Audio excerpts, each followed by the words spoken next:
മലപ്പുറം എളങ്കൂരിൽ ഭർതൃവീട്ടിൽ ആത്മഹത്യ ചെയ്ത വിഷ്ണുജ ഭർത്താവിൽ നിന്ന് നേരിട്ടത് കടുത്ത പീഡനമെന്ന സുഹൃത്തിന്റെ വെളിപ്പെടുത്തൽ.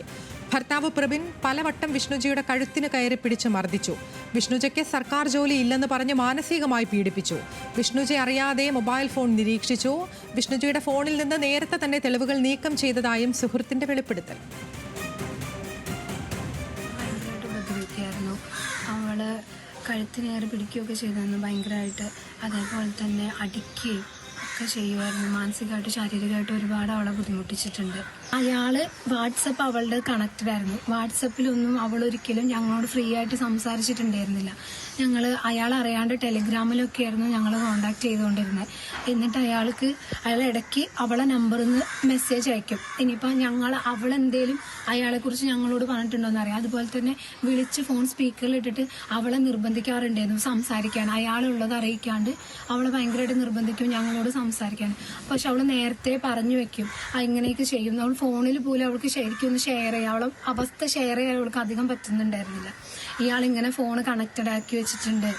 അതുപോലെ അവളെ ഫോണ് അയാൾ ഇടയ്ക്കിടയ്ക്ക് എടുത്ത് ചെക്ക് ചെയ്യും, മെസ്സേജസ് ചെക്ക് ചെയ്യും. അങ്ങനെയൊക്കെ ആയിരുന്നു അയാൾ. ശാന്തകുമാർ വെള്ളാലത്തുണ്ട് വിശദാംശങ്ങളുമായി. ശാന്തകുമാർ, കുടുംബം പറയുന്നത് തന്നെയാണ് ഇപ്പോൾ ഈ സുഹൃത്തുക്കളും പറയുന്നത് എന്നുള്ളതാണ് മനസ്സിലാക്കുന്നത്. വലിയ പീഡനമാണ് ആ വീട്ടിൽ ആ പെൺകുട്ടി നേരിട്ടത് എന്നുള്ളത് തന്നെയാണ് ഈ പ്രതികരണങ്ങളിൽ നിന്നൊക്കെ മനസ്സിലാവുന്നത്. ഈ സുഹൃത്തുക്കളോടൊക്കെ വിഷ്ണുജ ഇത്തരത്തിൽ പറഞ്ഞിരുന്നോ ഭർത്താവ് ഇത്തരത്തിൽ ബുദ്ധിമുട്ടിക്കുന്നുണ്ട് എന്നൊക്കെ? തീർച്ചയായും ആതിര അങ്ങനെ തന്നെയാണ് കരുതേണ്ടത്. കാരണം ഇന്നലെ നമ്മൾ ഈ വിഷ്ണുജയുടെ അച്ഛനുമായി സംസാരിക്കുമ്പോൾ അത്ര കാര്യങ്ങളൊന്നും ഞങ്ങളോട് സൂചിപ്പിച്ചിരുന്നില്ല, കാര്യമായി ഒന്നും ഗൗരവമുള്ളതായിട്ടൊന്നും പറഞ്ഞിരുന്നില്ല എന്ന് തന്നെ പറഞ്ഞു. പക്ഷേ സുഹൃത്തുക്കളോട് വിഷ്ണുജ എല്ലാം പറഞ്ഞിരുന്നു എന്ന് തന്നെയാണ് നമുക്ക് ഈ പ്രതികരണത്തിൽ നിന്ന് മനസ്സിലാവുന്നത്.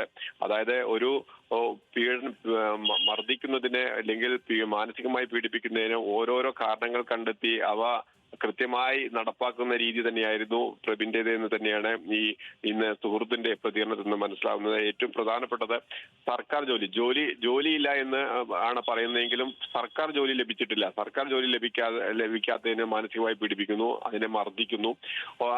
അതുപോലുള്ള കാര്യങ്ങൾക്കെല്ലാം സ്ഥിരമായി ഇത്തരം മർദ്ദനങ്ങൾ തുടരുന്നുണ്ട് എന്ന് തന്നെയാണ് സുഹൃത്തിനോട് ഈ വിഷ്ണുജ പറഞ്ഞിട്ടുള്ളത്.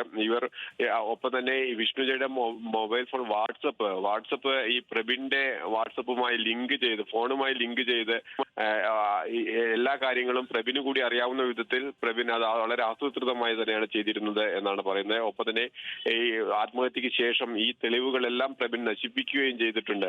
ഇത്തരം കാര്യങ്ങളെല്ലാം നശിപ്പിക്കുകയും ചെയ്തിട്ടുണ്ട് എന്നും ഈ സുഹൃത്ത് പറയുന്നു. എന്തായാലും പോലീസ് ഈ കാര്യത്തിൽ വളരെ ഗൗരവമായ തരത്തിലുള്ള അന്വേഷണം തന്നെയാണ് നടക്കുന്നത്.